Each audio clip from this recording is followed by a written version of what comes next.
Hello students, today we are going to see our first lab experiment which is speed control of DC shunt motor.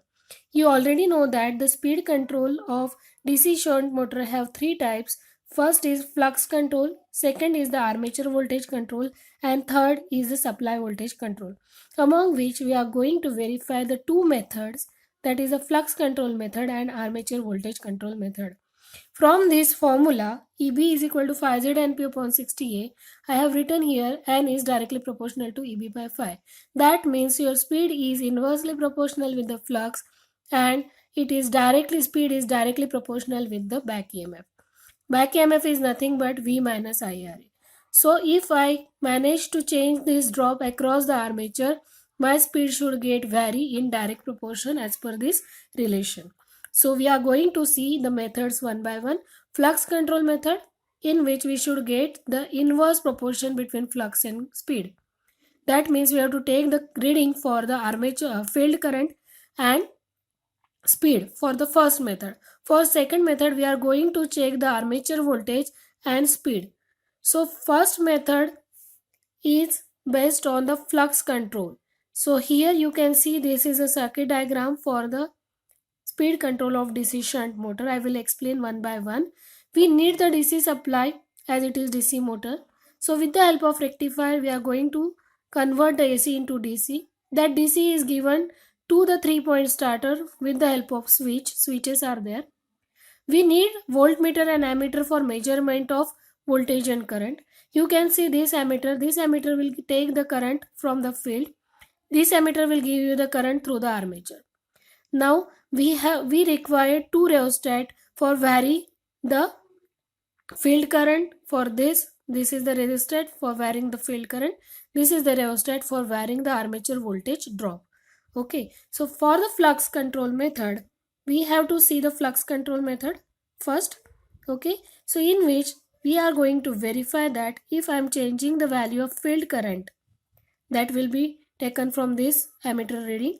If I will change the field current, my speed should be in inverse proportion. So if I am going to increase this resistance, field current will decrease. If field current decrease, flux will reduce. If flux reduce, as per this relation, my speed should increase. So what is the procedure for the flux control method? We have to keep this rheostat constant. We don't have to take these readings for the first method.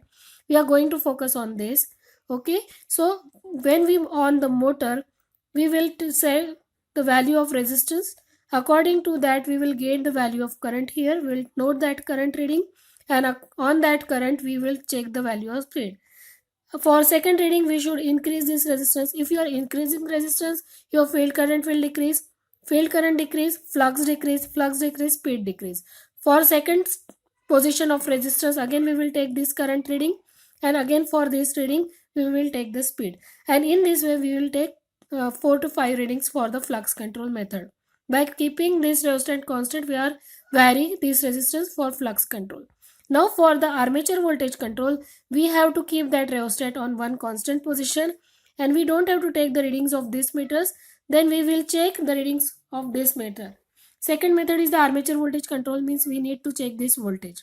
Okay, and as per the formula, your voltage and speed are in direct proportion. So we should observe in the experiment that if I reduce this voltage across the armature, my speed should get reduced. How we are going to do it? With this rheostat, I am going to change the value of IA because it is connected in the armature. So if the armature current will change, my armature voltage drop will change. If I am increasing this resistance, IA will increase.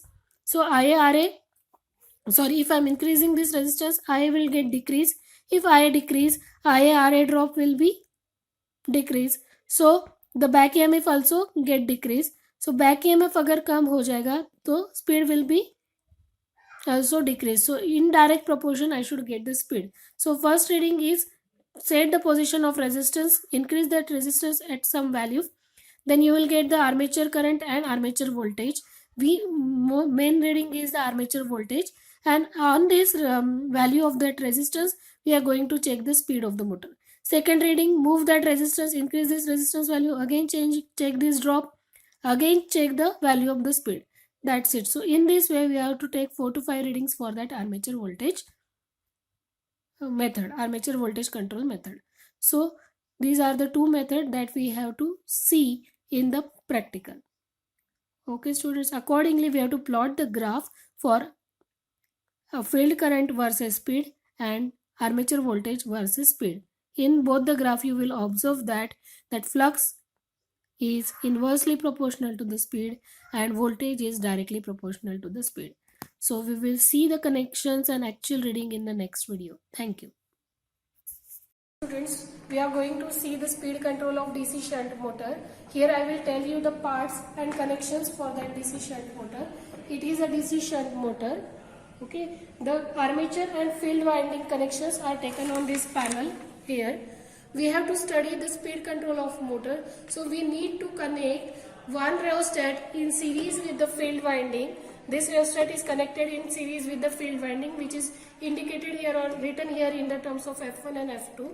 F1, F2 shows the two terminals of field. In this field, the rheostat is connected in series. Again, for varying the voltage across the armature, A1 and A2 are these 2 points for the armature winding, and in that armature winding, we have connected one rheostat in series with it. Okay, so two rheostats are there for field winding as well as armature winding. What we want, we have to vary the speed of the motor. For varying the speed of motor, for flux control, we vary the rheostat connected in series with the field, and for varying the for studying the armature voltage control, we vary the rheostat in series with the armature. Okay, so supply coming to the motor is through the rectifier, because we need the DC supply. This rectifier will convert our AC into DC. That supply is given to that switch, and from that switch it is coming to the 3-point starter. From 3-point starter, L, A, F, these are the 3 points. From that we have connected the connection as I have already explained you in the other video. Okay. So what we will do, just for studying the speed control, we will vary one rheostat, keeping one rheostat constant. For flux control, we will going to vary this rheostat which is connected in the field, and by varying this we can vary the field current, so that flux will vary and in inverse proportion your speed will vary. The speed can be measured with the help of tachometer. We just have to hold this tachometer here across the shaft, and you will get the reading of the speed accordingly. Okay, so by varying the different position, we will take the reading of this tachometer for the speed. Similarly, by keeping this constant, we will vary this rheostat so that voltage will get varied across the armature, and for the same we will take the reading of the speed again. So in this way we can observe the result for the speed. In the armature voltage control, speed is directly proportional, and in the field control, flux control, the speed is inversely proportional with the flux. Okay, hello students, now we are taking the readings for the flux control method DC motor. Okay, these are the 4 meters. First meter indicate the live voltage, then armature current, field current and armature voltage. Okay, so in that method we have to take the reading from the third meter. Okay, this one is the 0.61 ampere, that is the first reading, and these are the two rheostat. This is the armature rheostat, okay, and this is field rheostat. So we are going to change the field rheostat.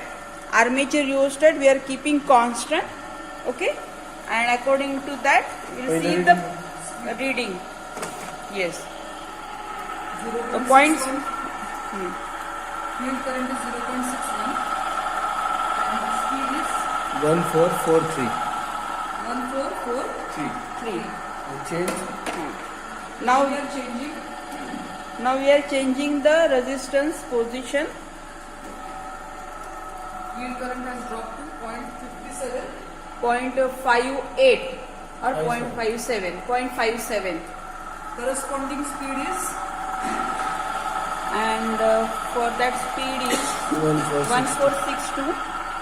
1462. So speed has increased. Yes. Now Next reading.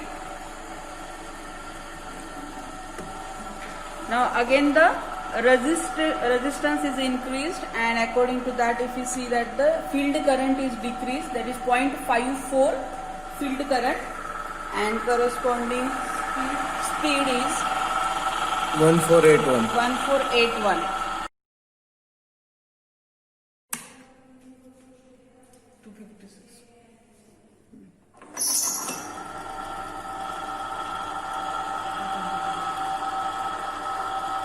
Supply is given to the DC shunt motor, that is 225 voltage is given. Okay, field current, armature voltage 225. Okay, speed. And now first speed, when resistance connected 1526. 1526, not 5, the rheostat. हाँ. First method, armature voltage.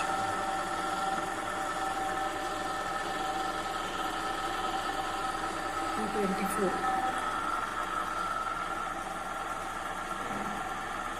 Okay, now the rheostats connected with armature. Okay, resistance value is increased, armature voltage drop shown here. Taking the reading 1518. 1518. Speed drop. Yes. Again we increase the resistance.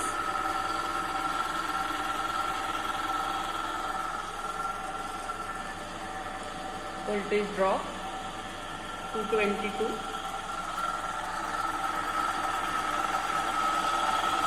1509.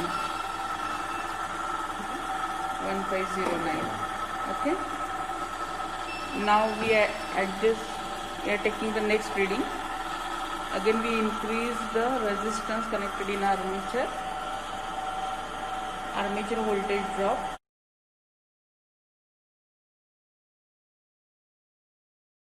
This is the observation table for armature voltage control method, and this is for the flux control method. Here in the armature voltage control you can see we have reduced the voltage by increasing the armature resistance, and when the voltages get reduced, in the same or the direct proportion your speed is also get reduced. Here we can verify that in the armature voltage control method speed is directly proportional to the voltage. And in the flux control method, we have to observe that the flux is inversely proportional to the speed.